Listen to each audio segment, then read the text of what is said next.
그래서 이렇게 완전히 권력을 장악했던 이성계, 그리고 이성계의 오른팔로 맹활약했던 불레인 정도전, 바로 이때 나온 게 바로 과전법이라는 전제 개혁이었습니다. 그리고 그 당시에 고문세족들이 대부분 그 땅을 점유해가지고 뭐 고려사 기록 같은 데 보면 그 고려시대의 부자는 진짜 부자예요. 조선시대 부자하고 비교를 하면 고려시대의 그 부자들은 땅의 경계가 산과 강으로 나눠졌다. 뭐 조선시대의 부자는 저까지 우리 땅이다 이런 정도라면 저들은 그냥 산하고 그냥 강을 하나 넘어야 그 땅이 될 정도로 많은 토지가 집중이 돼 있었다라는 거죠. 그래서 이 당시 고려 말 그 소위 말하는 기득권 세력, 권문세족이라고 하는데 이들이 너무 토지를 많이 이제 점유를 해가지고 이 당시에는 그 토지를 가지고 있으면 백성들이 그 농사를 짓게 되고 이러면 거기에 대한 세금을 부담하는데 권문세족이 차지한 토지에 대해서 내는 세금은 거의 절반이에요. 바로 이 정도전이 주도해가지고 추진했던 과전법 체제에서는 10분의 1만 세금을 내면 돼요.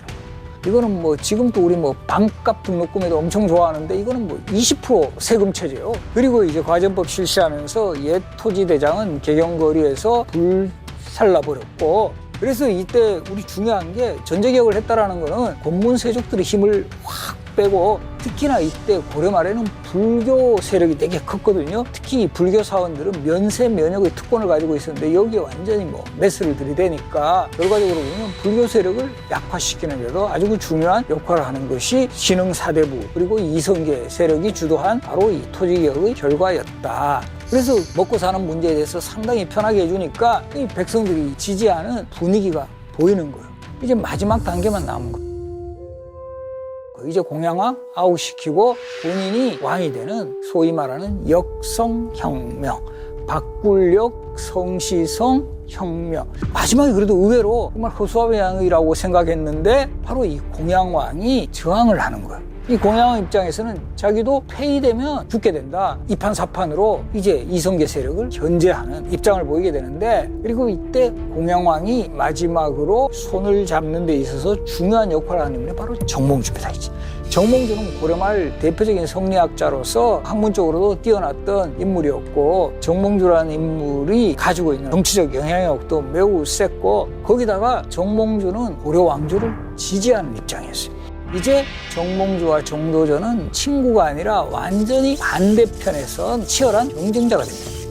그래서 결국 이게 먼저 정몽주가 선수를 쳐요. 공양왕과 손을 잡고 정도전에게 죄를 씌워 유배를 보냅니다. 그리고 이들을 제거할 계획까지 세웠고, 그런 상황에서 또 이성계에게도 큰 변수가 생깁니다.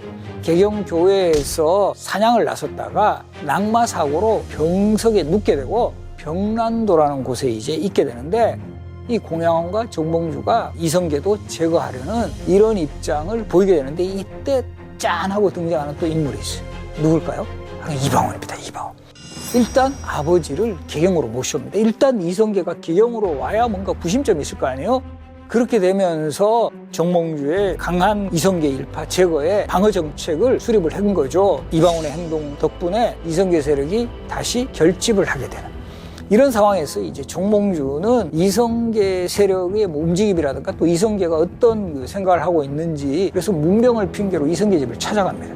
그래서 이성계를 찾아간 가장 큰 명분은 표면상으로는 병문안이에요. 근데 실질적으로는 내부의 어떤 동태를 염탐하러 간 그런 상황이었고, 이런 상황에서 이방원은 새로운 왕조 개창에 가장 걸림돌이 되는 인물은 정몽주라고 판단을 했고, 실제 정몽주 제거해야 된다고 그런 입장을 말했지만 이성계는 강하게 반대합니다.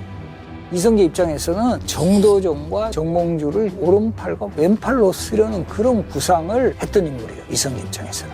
그런 입장에서는 정몽주를 제거하려는 이방원의 움직임에 제동을 걸었지만 이방원은 단독으로 거절을 합니다.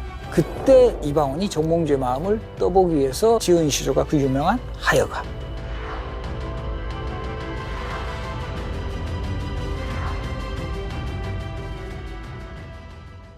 이렇게 이방원은 정말 그때 밤새도록 이거 연구했을 거야.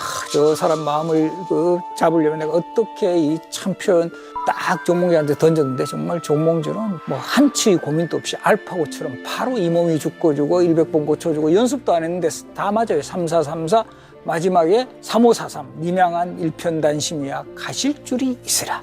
nim양한 님이 뭐지? 이거는 조선이 아니다 고려다.